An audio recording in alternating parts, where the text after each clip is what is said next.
Welcome to the deep dive. Today we're kicking things off with a really significant company in finance. American Express. Exactly, American Express, ticker AXP. And it's also, interestingly, Berkshire Hathaway's second largest holding. That's right. And our jumping off point is an article from The Motley Fool dated April 15th, 2025. And what really caught my eye, and probably yours too, is how AXP's stock has been doing lately. Yeah, it's a bit strange, isn't it? I mean, historically, it's been a fantastic performer, often beating the market. Right. But this year, it's actually lagging behind the S&P 500 and the NASDAQ, too. So our mission today, basically, is to unpack why that might be happening. And figure out if this dip makes American Express, maybe an interesting prospect for you right now. Definitely. And the Berkshire connection is hard to ignore. The article mentions how Buffett's company has held on to its Amex stake for decades, even while they've trimmed other huge positions like Apple or Bank of America. Yeah, that kind of long-term conviction from someone like Buffett. It really makes you pause and think, doesn't it? It does. You want to understand what they see. Absolutely. Yeah. And it's key to remember that long-term view. Okay, so it's down year to date. But the article makes a point of saying it has historically crushed the market. So let's dig into the actual business first. What makes Amex, Amex? Okay, yeah. Because when most people think card payments, they probably think Visa or Mastercard first. Right. But Amex plays a different game, doesn't it? Can you sort of lay out that basic difference? Sure. So Visa and Mastercard, think of them primarily as payment networks. They build the roads, basically. Okay. They connect your bank, the merchant's bank, and they take a small fee for processing the transaction. Their risk is pretty low. Because they're not the ones lending the money. Exactly. They partner with banks who issue the cards. So Visa and Mastercard get paid based on volume. It's a steady, relatively predictable model. Got it. Toll roads for money. Kind of, yeah. Now, American Express, as the article highlights, is quite different. They have an integrated model. Meaning they issue their own cards directly. They are the lender. So they take on the risk if someone doesn't pay their bill. Precisely. That's the key difference. But it also means they have a direct relationship with the customer. And potentially more ways to make money, like interest and fees. Exactly. Higher risk, but potentially higher growth avenues, too. And the article points out how they manage that risk, right? By focusing on a specific type of customer. Yes, that's crucial. They strategically target more affluent consumers and businesses. The thinking being they're less likely to default. Generally, yes. More financially resilient, especially during, wobbles in the economy. Doesn't make them immune, of course. No, but it cushions the blow, perhaps? It helps mitigate that lending risk they take on. It's not just about higher spending either. It can lead to a more loyal customer base. Though, as we're seeing, big market shifts hitting asset values can still impact even this group. It's a nuance there. Interesting. Like a calculated bet. The article also mentions Amex acting a bit like a bank itself. Yeah, they offer things like checking accounts, high-yield savings accounts. So trying to be more than just a card company. Right. It deepens the customer relationship, gives them more data, potentially more revenue streams. It's all part of that integrated approach. And I guess this focus on wealthier customers ties into their rewards, too. We often see higher annual fees on Amex cards. Absolutely. Those higher fees often come with much richer rewards programs. Think premium travel perks, airport lounge access, better points. Things that appeal to people who spend and travel a lot. Exactly. It incentivizes those high-spending customers to put more spend on their Amex card. That high spending helps Amex pay for the fancy rewards and drives their revenue. And this whole strategy seems to have worked pretty well over the long haul. The article mentions steady growth, especially post-pandemic. Yeah, the numbers back that up. Consistent revenue and earnings growth over time. And interestingly, a big part of that recent surge seems to be their success in attracting Gen Z and millennials. Really? You don't always associate Amex with the younger crowd. Maybe not traditionally, but they seem to have adapted their marketing and maybe their digital offerings effectively. The chart included in the source shows that clear upward trend in revenue.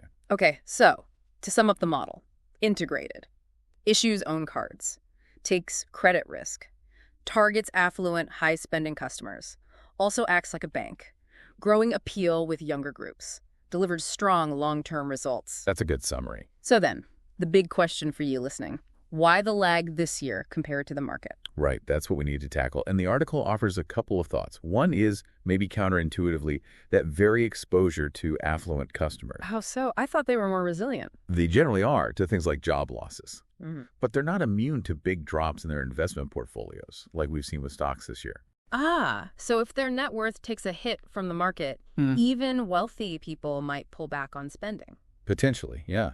Especially discretionary spending, luxury goods, expensive travel. So the strength becomes a potential short-term vulnerability if asset prices fall significantly. That makes sense. A sort of wealth effect in reverse. The article also touched on tariffs. How might that fit in?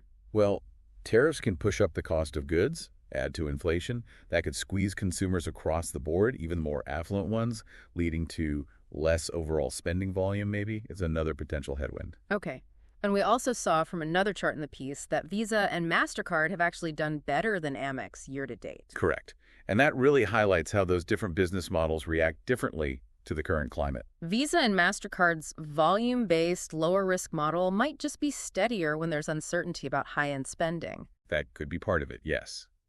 Their revenue is more tied to the sheer number of transactions, which might hold up better than the value of transactions in some cases. Plus, the article notes Amex is trading, what, about 23% off its all-time high? That's a noticeable drop. Okay, so some plausible reasons for the recent underperformance. But the core question for you, the listener, is, does this make it a good time to potentially invest? Let's look at valuation. Right, and historically the article suggests Amex hasn't always been super expensive, considering its quality. Its 5-year median PE ratio is around 18.4. And where is it now? A little lower, actually, around 17.9, according to the article. Now, for anyone newer to this, a PE ratio compares the stock price to the company's earnings per share. Lower can sometimes mean cheaper. Sometimes. And the article also mentions the price to free cash flow ratio. Which is? That compares the price to the actual cash the company generates after reinvesting in the business. That's sitting at about 14.8, which the article calls attractive. Okay, so those metrics look potentially interesting, but there's a caveat, isn't there? Yes, and it's important. The article points out that if consumer spending does fall, Amex's earnings could decline. Which would make that PE ratio suddenly look less attractive, even if the price hasn't changed. Exactly. The E part of PE is the tricky bit. It's based on future expectations. So while it might look like a deal now based on past or current earnings, that could change if affluent spending slows more than expected. Definitely something to keep in mind. It's not a sure thing.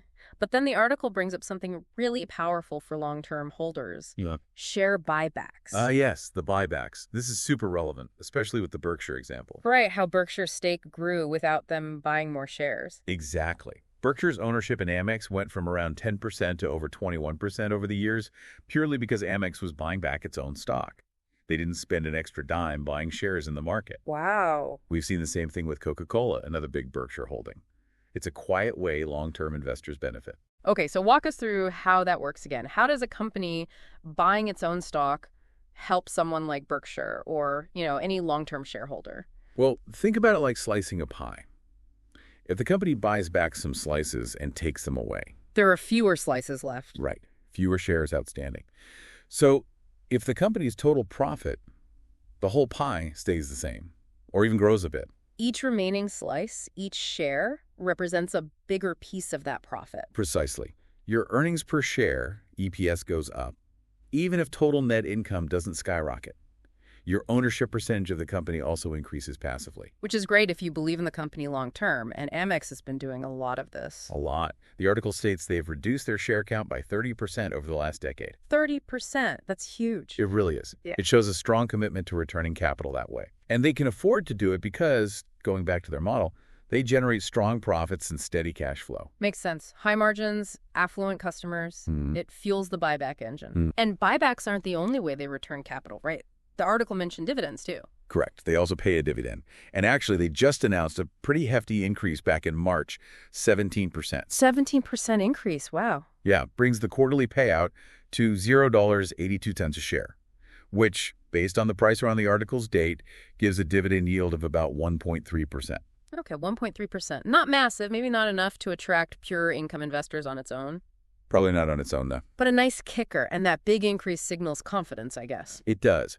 And the article suggests that the relatively lower yield is likely because they're focusing so heavily on the buybacks as the main way to boost shareholder value. So buybacks are priority number one for capital return. Dividends are secondary but growing. That seems to be the strategy, yeah. Buybacks drive the per-share growth and ownership concentration. Dividends provide some direct income. Okay. So bringing it all together then, what's the final verdict from the article on Amex as an investment right now? Well, it really leans into this idea of quality over quantity. Meaning fewer cards than Visa or Mastercard, but more valuable customers. Exactly. Much higher spending per card, more loyalty from that affluent base. Plus, their success reaching younger groups and adding services. So the argument is strong core business, proven model. Currently trading at a potentially attractive valuation, especially relative to its history, and offering a growing dividend. And the article's conclusion. It's pretty bullish, actually. It calls American Express a no-brainer buy, considering the market pullback. Strong words. Though, of course, you listening need to do your own homework and decide if it fits your own goals and risk tolerance. Always. Essential disclaimer.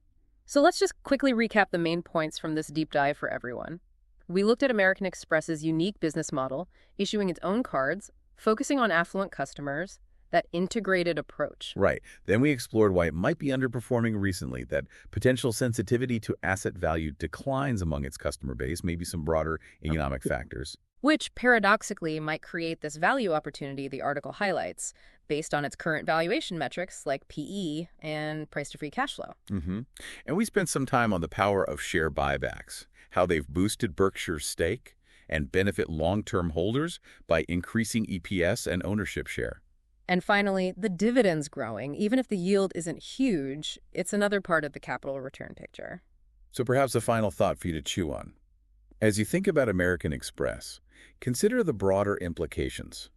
How might shifts in spending habits, particularly among wealthier consumers, affect different kinds of businesses? And beyond that, how does the long-term effect of share buybacks influence how you value a company and think about your own investment returns? It's not always just about the headline earnings growth. Exactly. Are there other companies out there, maybe with what the article calls these elite business models, that the market might be overlooking right now because of short-term noise? It's something to definitely think about.